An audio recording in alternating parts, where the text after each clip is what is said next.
Praise God, YouTube Christians. Let's go. Listen, this is nuts. I've been doing this for 4 hours, literally since 9 this morning. Sat at the table, did a lot of reading. I did a 50 some odd minute video. I just did another 15-minute video trying to put this all together, trying to make sense of it. I rewatched both of them. I don't love them. You guys would probably get the gist of it and get something out of it ultimately.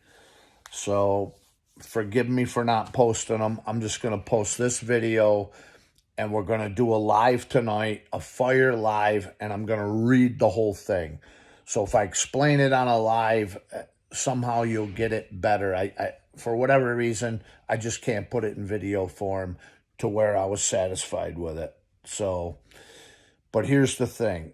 Brother Mike, Repo Man 64, on the Clapper thread this morning, he said, I want to put Lot on my timeline, right? He's got his timeline, but he doesn't know where to put Lot because there's no time attached to Lot, meaning Sodom and Gomorrah. So that got my wheels turning. Like I said, I've reread it all and, just can't be dogmatic about it. So maybe that's why I didn't like the video. But listen, the Lord led me into Genesis 18:14 at the appointed time in the time of life. Genesis 17:21, he said, at this set time in the next year, Sarah's going to have a son. Call him Isaac. I'm going to make a covenant with him. So, listen, if you read it, I'm going to give you the whole theory. We'll talk about it tonight. Genesis 12, when God called out Abraham, he spoke to him. That day, Genesis 13, he appeared to Abraham again and said, look north, south, east, and west. All the land that you see is yours. I'm making a covenant with you. You're going to have the land. Your people will be like the dust of the earth. Genesis 15, he appeared to Abraham in a vision and said, look at the stars. Can you count them? It's going to be your seed, Abraham, making a covenant with you. All right. Genesis 17, he showed up again when he was 99 years old and said, you're going to be a great nation. I'm making a covenant with you. You got to circumcise yourself and everybody in your house. So I'm saying Genesis 12, 13, 15, 17 are all the same day.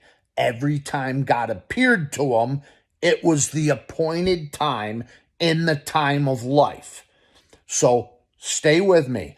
So my old theory was at the end of Genesis 17, Genesis 18:1 says, and the Lord appeared to Abraham in the tents of Mamre, because Mamre was his permanent home until he died, by the way. So he stopped moving his tent around. Mamre means strength. In the plains of Mamre, in the plains means oak trees. So in the groves of oak trees is where Abraham made his final permanent tent, which is pretty cool. So the Bible all over, Old and New Testament, will say phrases like this, and it came to pass in those days, or after many days such and such happened. 18:1 doesn't say this. So my old theory from Genesis 17 to 18, I said, it must have been 3 months, because when the Lord spoke to Abraham, Abraham ultimately went back after the Lord took off. I thought it was 3 months because then he had relations with Sarah, and 9 months later, Isaac was born. Okay, so maybe now that's not the case. So, Brother Mike talking about Lot, think about how brilliant this is. So Genesis 17, God said, you're going to circumcise yourself and all the males. And it said, when they did that, Abraham was 99 and Ishmael was 13. But in verse 23, Genesis 17:23 and 17:26, it says right in there, read it, we'll read it tonight. It said in the self same day. In the self same day. So all those days are the self same day. So now Genesis 18:1, when the Lord appeared to him, it doesn't say, and it came to pass. It just says he appeared to him. So I think it's the next day. So 17 to 18 was just one day elapsed, which, Abraham didn't have a lot in his household. So he could have circumcised all the males in his household. So that day, Abraham said, "Oh, hang out, have a meal with me, I beg you." Sarah made the meal. You know the story. She overheard the Lord. She laughed. Am I really going to have a baby? The Lord said, Genesis 18:14, "Is anything too hard for me? At the appointed time and the time of life, you're going to have a baby." Then, now listen, that was an appearance of Jesus and two angels. So they hung out in the heat of the day and basically had lunch. So then when lunch was over, the last thing he said was, "Sarah, you did laugh." And that's kind of funny because then that cuts that off. Now it says they start walking out towards Sodom. Abraham walks out with them. And here's interesting. So it says the two men went towards Sodom, but when they get to Sodom, they're called angels. So that's a big clue. Angels have the power and dimensions, to become men. So they can, it's not just appear as men, but somehow they can become men. And this is how they had relations with women, and then Nephilim were produced. So there has to be something to that, because God called them men in Genesis 18, and in Genesis 19, he called them angels. So think about that. That's a side note. So anyway, Jesus says this is an appearance of Christ in the Old Testament. He says, well, listen, Abraham, you're going to be the father of all this seed, heavenly seed, us, earthly seed, the Jews. Shall I not tell you what I'm going to do? So look how these stories are attached to the appointed time and the time of life. So you know the story. Abraham kind of looks like he steps in front of the Lord, and then the two angels go on to Sodom. They're gone now. It's just the Lord and Abraham. And he says, hey, for 50, no, that's one. 45, nope, I won't destroy the righteous with the wicked for 45. 40, that's 3. 34, 25, 10, 6. So Repo Man thought it was 7 times. I think it's just 6 times. Does that represent 6 days? I don't know. But it certainly wasn't in the story 6 days elapsed. That's just one conversation. The proof is in the text. We'll read it tonight.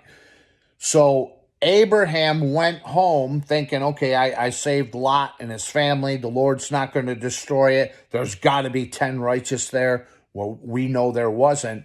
But when the angels arrived, Lot was at the gate. He greeted them, and they said, we're going to hang out here in the street all night. Lot's like, oh, no, you can't do that. I'll take you to my house. So we know the story. The men tried to break in, wanted to have sex, the whole thing. But if you read the story, it was the next morning that they snatched him, seized him by the hand, Lot, his wife, and his 2 daughters, because the sons-in-law, they laughed and said, it looks like you're mocking us. Nothing's going to happen. So they got pulled out. We know Lot's wife looked back, okay? But they got pulled out that next day. In the morning, the next day, they got pulled out. Sodom and Gomorrah was destroyed. So from Genesis 17, where Abraham circumcised his house, the next day the Lord appeared, had lunch with him. That night, the 2 angels had dinner with Lot, and then the next morning, the 3rd day, was Judgment Day for Sodom and Gomorrah. So now, the time of life, because God said, I'll come back this next year at this time, is attached to Judgment Day. So the only question is it all the same day? Genesis 12, Genesis 13, Genesis 15, Genesis 17, Genesis 18. See, it can't be the same day because Genesis 18 is the next day, and then Sodom and Gomorrah is the next day, the third day. So the time of life has to be 3 days before Judgment Day. Man, I think I'm figuring this out. So, Genesis chapter 6, verses 6 and 7, God said, "It repented me that I made man." So doesn't it make sense that God destroys man about the same time as he made man, the same day? Now I'm thinking, so Repo Man thought it was 7, but it was 6. 50, 45, 40, 30, 20, 10. It was six different numbers, 6 times. So what if the circumcisions took 5 days? Man, we got to look that up. What if the circumcisions took 5 days, 4 days, 4 days, and then the next day they had lunch with Abraham, dinner with Lot, and then the next day, the 6th day, the day God made man, that was the destruction day. So the time of life is the first day, creation day, and the day he made man is the day he destroyed man, which is the 2nd month, the 17th day.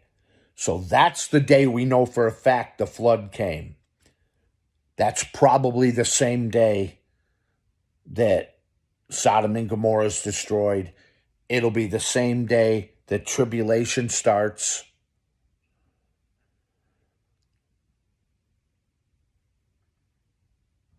And before that is the time of life, the first day. So what does that mean? That could mean this. If we go on October 28th, the full moon, a Sabbath, so that means 29, 30, 31, 1, 2, 3. Wait a second, did I do that right? If we go on the 28th, it's 29, 30, 31, 1, 2, 3, 6. 6 days later. So when Brother Greg figured out the math, and if you go from November 3rd, 2023, and you go 2,520 days, the exact time frame given for the tribulation, go ahead. It lands on September 27th, 28th. And that's in 2030. And that is Yom Teruah. That's the Feast of Trumpets. That's the second coming of Christ and us when we come back with him. So that could be a 6-day window instead of a 3-day window. So I was looking at it's all the same day, or there's 3 days in between, or there's 6 days in between, because it repented God that he made man. He made man on the 6th day. Abraham asked 6 different times, will you save the righteous? Don't destroy the righteous. If there's 50, 45, 40, 30, 20, 10. And that was all sprung by Repo Man thinking that out. Oh, praise God.